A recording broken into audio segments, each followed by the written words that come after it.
তাহলে চাউল কয় কেজি লাগবে? চাউল 7 কেজি আনলেই হবো। চাউল 7 কেজি।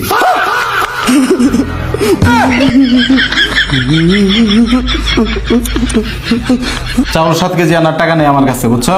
চাউল 5 কেজি আনি আপাতত। হ্যাঁ ঠিক আছে, 5 কেজি। 1 2 3 4 5 কেজি চাউল আনবো। 5 কেজি।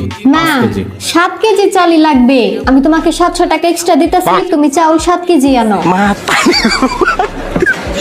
মেহমান কয়জন আসবে বাসায়? এই তো সবাই মিলে 7 জন। তার মানে আমরা 2 জন বাদে 5 জন, তাই না?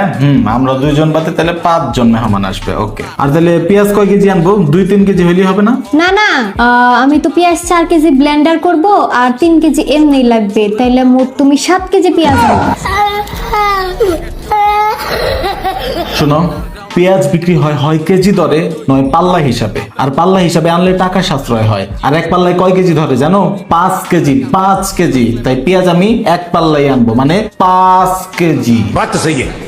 আচ্ছা শোনো, অনেক গরম পড়ছে, আসার সময় একটা 7 আপ নিয়ে এসো। मैं गाली नहीं दे सकता। नहीं गाली नहीं देना। अब फैमिली देखती है, वरना मैं ऐसे गाली। 7 আপ আনার টাকা নেই আমার কাছে। 7 আপ আমি আনতে পারবো না। 7 আপ আনা আমার পক্ষে সম্ভব না।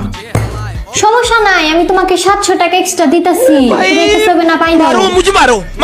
একটা 7 আপের দাম 700 টাকা? হ্যাঁ তাহলে তুমি 7টা 7 আপ আইনো। শোনো, পাগলের মতো কথা বইলো না। আর মুদির দোকানের টাকা আজকে পরিশোধ করতে হবে। দেখা বলো মুদির দোকান কত টাকা পায়? মুদির দোকান পাই এই মাসে 7,777 টাকা।